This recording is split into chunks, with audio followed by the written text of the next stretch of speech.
आपको बता दें, सोशल मीडिया पर एक तस्वीर डोनाल्ड ट्रंप ने पोस्ट की है जिसमें ईरान के पूरे नक्शे पर अमेरिकी झंडा लगा हुआ दिख रहा है।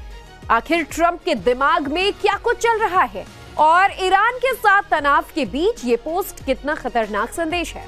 वहीं दूसरी तरफ पाकिस्तान के क्वेटा में जाफर एक्सप्रेस के ट्रेन में भीषण धमाका हुआ। जाफर एक्सप्रेस पर यह कोई पहला हमला नहीं था। याद कीजिए, पिछले साल इसी ट्रेन में करीब 400 लोगों का अपहरण हो चुका था। ठीक एक दिन पहले बलूच लिबरेशन आर्मी के महिला ब्रिगेड की तस्वीर सामने आई। तो क्या बलूचिस्तान अब टूटने के कगार पर है? ये सवाल, तमाम सवाल, और इसका जवाब आज हम आपको देंगे। तो इसके साथ ही इन घटनाओं के पीछे की इनसाइड स्टोरी भी बताएंगे। सबसे पहले आज आपको कुछ तस्वीरें दिखाते हैं जिससे आपको अंदाजा हो जाएगा कि वॉशिंगटन डीसी में व्हाइट हाउस के बाहर आखिर क्या हुआ। ये वीडियो देखिए। इस वीडियो में एक महिला रिपोर्टर लाइव रिपोर्टिंग कर रही है और इसी दौरान ताबड़तोड़ फायरिंग की आवाज आती है। तो पूरी दुनिया में उस वक्त हलचल मच गई जब व्हाइट हाउस के बाहर फायरिंग की ये खबर सामने आई। अमेरिका के वॉशिंगटन डीसी में एक संदिग्ध शख्स ने व्हाइट हाउस के पास करीब 30 राउंड फायरिंग की और जो इंडियन टाइमिंग है, भारतीय समयानुसार ये घटना शनिवार रात करीब 3:30 बजे सुबह 5 बजे के बीच हुई। आखिर हमलावर कौन था, उसका कनेक्शन क्या था, क्या इस हमले के पीछे कोई आतंकी कनेक्शन है या फिर ईरान की कोई साजिश का एंगल है, आपको एक एक कर हर एक पहलू विस्तार से बताते हैं। तो व्हाइट हाउस के बाहर फायरिंग करने वाला शख्स पहले सीक्रेट सर्विस के चेक पॉइंट तक पहुंचा और फिर बैग से हथियार निकालकर व्हाइट हाउस की तरफ बढ़ने लगा और उसी दौरान उसने सुरक्षा अधिकारियों पर फायरिंग कर दी। इस दौरान राष्ट्रपति ट्रंप व्हाइट हाउस में मौजूद थे। सीक्रेट सर्विसेज ने जवाबी फायरिंग की जिसमें यह हमलावर मौके पर ही मार गिराया गया। इसके बाद व्हाइट हाउस को पूरी तरह लॉकडाउन किया गया। फायरिंग में कोई भी सुरक्षाकर्मी घायल नहीं हुआ है, लेकिन वहां से गुजर रहे एक शख्स को गोली लग गई। व्हाइट हाउस के बाहर फायरिंग करने वाला 21 साल का हमलावर नासिर अमेरिका के मैरीलैंड का रहने वाला था। मानसिक रूप से अस्वस्थ बताया जा रहा था और इससे पहले जुलाई 2025 में भी वो व्हाइट हाउस के पास से ही गिरफ्तार भी हो चुका है। तब वो खुद को जीसस क्राइस्ट बताता था। हमलावर नासिर बेस्ट के खिलाफ अब कोर्ट का आदेश था कि वो व्हाइट हाउस के पास नहीं आएगा, लेकिन उसने इस आदेश को नहीं माना। हालांकि इस मामले में अभी तक किसी भी आतंकी संगठन या कोई और कनेक्शन सामने नहीं आया। जैसे ही व्हाइट हाउस के बाहर फायरिंग हुई, इसे ट्रंप के अचानक व्हाइट हाउस लौटने की घटना से जोड़कर देखा जाने लगा कि शायद अमेरिकी इंटेलिजेंस को किसी संभावित हमले की जानकारी पहले ही लग गई थी।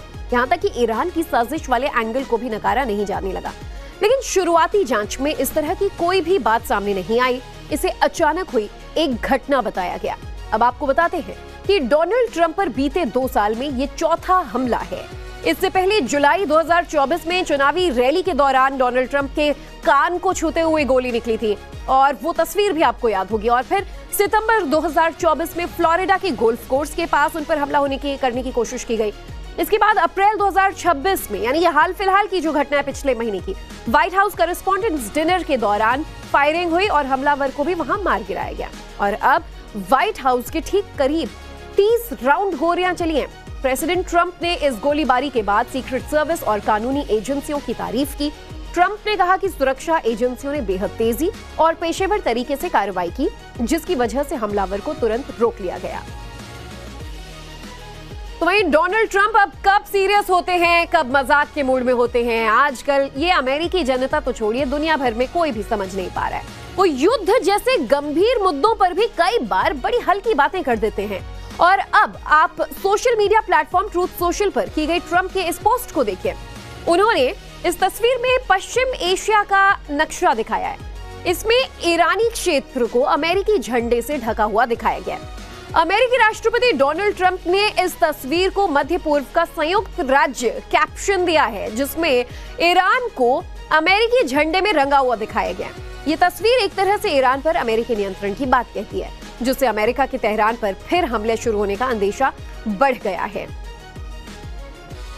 तो वहीं एक तरफ ट्रंप सोशल मीडिया पोस्ट के जरिए ईरानी नेतृत्व को चिढ़ा रहे हैं, तो वहीं दूसरी तरफ अमेरिका और ईरान के बीच बातचीत भी बहुत तेजी से आगे बढ़ रही है। बातचीत को अंतिम रूप देने से पहले ट्रंप ने मिडिल ईस्ट के सभी ताकतवर देशों के शीर्ष नेतृत्व से बातचीत की।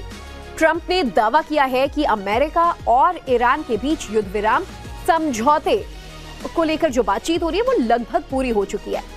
अमेरिका और ईरान के बीच बड़ा समझौता होने की खबर भी सामने आने लगी है।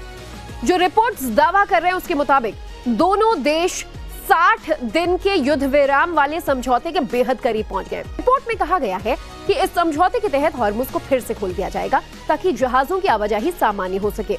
इसके बदले अमेरिका ईरान की बंदरगाहों पर लगी रोक में ढील देगा और कुछ प्रतिबंधों में राहत देकर ईरान से खुलकर तेल बेचने की इजाजत दिया जा सकता है। वहीं अमेरिकी विदेश मंत्री मार्को रूबियो, जो इस वक्त भारत में है, उन्होंने कहा कि कुछ घंटे में ईरान को लेकर एक बहुत बड़ी जानकारी सामने आ सकती है।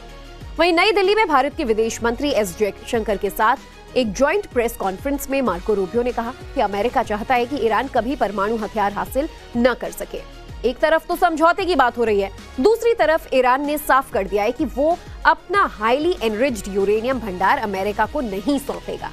रॉयटर्स की एक रिपोर्ट के मुताबिक सीनियर ईरानी अधिकारी ने यह कहा है कि मौजूदा शुरुआती समझौते में परमाणु मुद्दा शामिल ही नहीं है। सूत्रों के मुताबिक ईरान के परमाणु कार्यक्रम और यूरेनियम भंडार पर बातचीत बाद में अंतिम समझौते के दौरान होगी। अमेरिका और ईरान के बीच प्रस्तावित समझौते को लेकर इजराइल में चिंता बढ़ गई है। एक इजरायली अधिकारी ने कहा है कि सामने आ रही ये डील खराब है। इजरायली चैनल 12 की रिपोर्ट के मुताबिक अधिकारी का मानना है कि इस समझौते से ईरान को ये संदेश जाएगा कि वो हॉर्मुज का इस्तेमाल दबाव बनाने के हथियार की तरह कर सकता है। वहीं फ्रांस ने इजराइल के कट्टरपंथी राष्ट्रीय सुरक्षा मंत्री इतामार बेन गवीर की अपनी देश में एंट्री पर रोक लगा दी है। ये फैसला उस वीडियो के बाद लिया गया जिसमें बेन गवीर फ्लोटिला कार्यकर्ताओं का मजाक उड़ाते दिखे। फ्रांस के विदेश मंत्री जीन नोएल बारो ने कहा है कि बेन गवीर का व्यवहार बेहद आपत्तिजनक था और फ्रांस अपने नागरिकों के साथ ऐसा व्यवहार बर्दाश्त नहीं करेगा। देखिए, युद्ध का असर अब फुटबॉल वर्ल्ड कप पर भी दिखने लगा है। ईरान ने अपना बेस कैंप अमेरिका से मेक्सिको ट्रांसफर कर दिया है। ईरान फुटबॉल एसोसिएशन के अध्यक्ष हैं मेहंदी ताज, जिनको ये जानकारी दी गई। हालांकि अभी तक फीफा ने इसकी पुष्टि नहीं की है। और चलिए अब बात ईरान अमेरिका के बीच मध्यस्थता कराने का दावा कराने वाले मुल्क पाकिस्तान की, जिससे अपना घर नहीं संभल रहा है। वो दुनिया के सबसे बड़े विवादों में से एक युद्ध को सुलझाने का दावा करता है। हम ऐसा क्यों कह रहे हैं ये भी आपको बताते हैं। तो पाकिस्तान ये दावा कर रहा है कि वो मध्यस्थता की भूमिका जो है बखूबी निभा रहा है।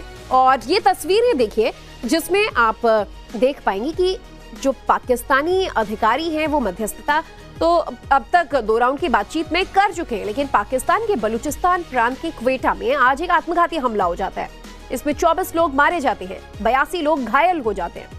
रिपोर्ट्स के मुताबिक ये हमला रेलवे ट्रैक के नजदीक हुआ, जिसके चपेट में जाफर एक्सप्रेस आई। ये ट्रेन क्वेटा कैंट की ओर जा रही थी। विस्फोट इतना जोरदार था कि ट्रेन के कई डिब्बे पटरी से उतर गए और इलाके में अफरा तफरी मच गई। धमाके के बाद रेलवे ट्रैक के पास आग भी लग गई। विस्फोट के असर से आसपास की इमारतों की खिड़कियां टूट गई, उनके शीशे टूट गए, कई घरों की दीवार तक ढह गई और कुछ घरों में तो आप सोचिए कि इतना भयानक ब्लास्ट था कि कुछ घरों में आग लग गई। सड़क किनारे खड़ी 50 से ज्यादा गाड़ियां इस हमले की चपेट में आई और जलकर खाक